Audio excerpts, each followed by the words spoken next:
देखो भाई, 10th class का जो है ना 6 चैप्टर हम पढ़ रहे हैं, वो भी आर डी शर्मा के मैथ में से चैप्टर का नाम है कोऑर्डिनेट ज्योमेट्री भाई। और लास्ट टाइम जो है ना हम एक्सरसाइज 6.3 में थे, उसमें हमने दो ही चीज मेन पढ़ी हैं, सेक्शन फॉर्मूला और एक हमने क्या पढ़ा भाई, मिड पॉइंट फॉर्मूला। कई बार बता लिया, आपको याद भी हो गया होगा। जो सेक्शन फॉर्मूला वो कब यूज होता है, जब हमने किसी पॉइंट के क्या बताने हो, कोऑर्डिनेट।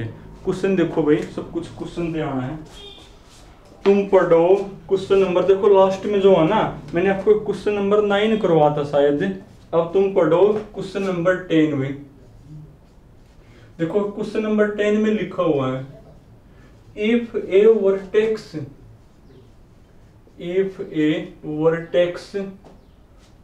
ऑफ ए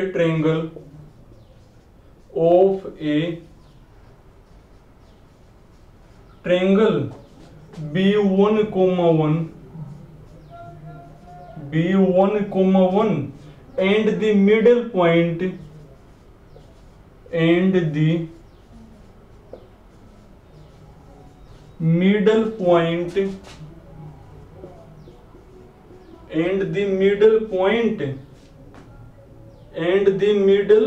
point अरे कौन सा क्वेश्चन है, of the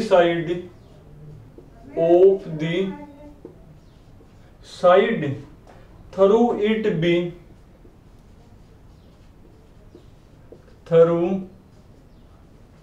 it be minus का 2,3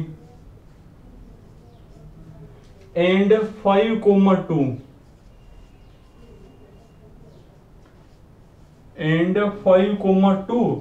फाइंड द अदर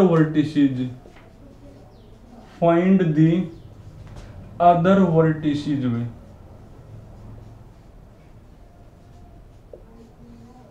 पढ़ना एक बार क्या लिखा हुआ भाई।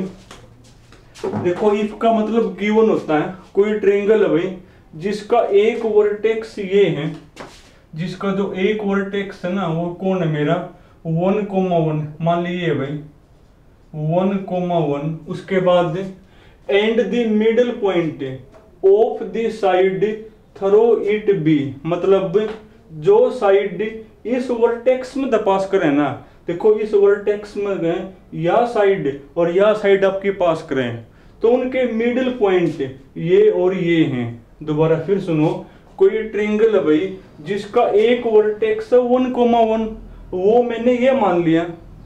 अब इस वर्टेक्स में से जो दो साइड आपकी पास कर रही है ना, देखो ये और ये पास करे, तो इनके मिडिल पॉइंट ये और ये हैं। जैसे इसका मिडिल पॉइंट मान ली ये है, तो माइनस का 2,3 और इसका मिडिल पॉइंट मान ली ये है, तो वो मेरा 5,2।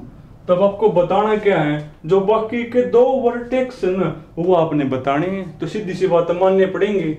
तो एक को मान लो जैसे A, इसको B मान लो भाई, बोलो क्या मान लो, X1, Y1, इसको C मान लो भाई, X2, Y2। दोबारा फिर सुनो, कोई ट्रायंगल है ABC जिसका एक वर्टेक्स 1,1, वो मैंने ये मान लिया और इसको मैंने A नाम दे दिया। इस वर्टेक्स में से जो दो साइड आपकी पास करती हैं उनके मिडिल पॉइंट आपको गिवन है, और आपको जो बाकी के दो वर्टेक्स वो बताने हैं, तो मैंने B और C मान ली। अब पेपर में लिखोगे कैसे, सॉल्यूशन लेट ऐसे लिखोगे, A B द A है 1,1, B द गिवन वर्टेक्स। तो ये गिवन वर्टेक्स मैंने क्या मान लिया भाई, A मान लिया। एंड लेट एक को B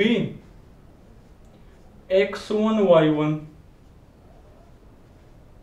एंड इसको मैंने C मान लिया X2 Y2 be the other two vertex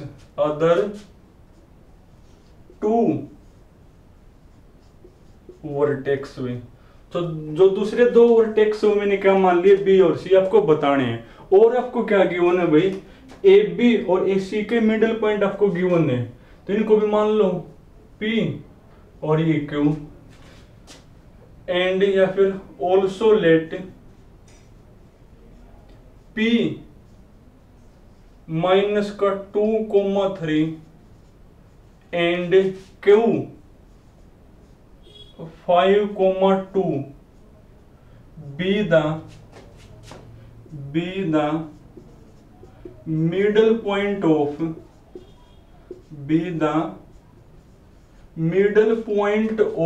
किस किसके भाई, A B and A C respectively भाई। अब देखो, अब x1 y1 x2 और y2 आप निकालोगे कैसे, देखो बेस आपका ये काम करेगा। जो p है ना वो a और b का मिड पॉइंट है, और मिड पॉइंट फॉर्मूले से ये p हमने भी आवर निकालना, हम अपने वाला निकाल लेंगे, वो खुद को ये है, दोनों को रख देंगे इक्वल, तो वहां से आ जाएंगे मेरे। तो अब देखो भी तो भाई, तो using mid point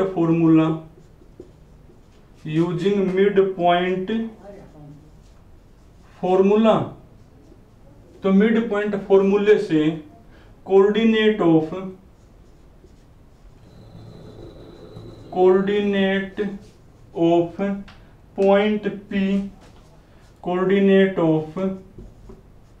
point P R, तो पी के मेरे कौन बनेंगे भाई, मिड पॉइंट फॉर्मूले से एक्स एक्स के जोड़ के 2 से डिवाइड और वाई वाई के जोड़ के 2 से डिवाइड भाई। जोड़ो एक्स एक्स वाले, तो x1 + 1 अपॉन में 2, और वाई वाई के जोड़ो एक बार, y1 + 1 अपॉन में कौन 2 भाई। तो मेरे पी पॉइंट के आगे मेरे कोऑर्डिनेट है, और पी पॉइंट हमने भी पता है अपने वाला कौन है, but coordinate of point P R कौन है भाई, माइनस का 2,3। अब यहां देखो एक बार, ये भी मेरा पी पॉइंट, ये भी मेरा पी पॉइंट, तो दोनों इक्वल होंगे, रख दो इक्वल भाई।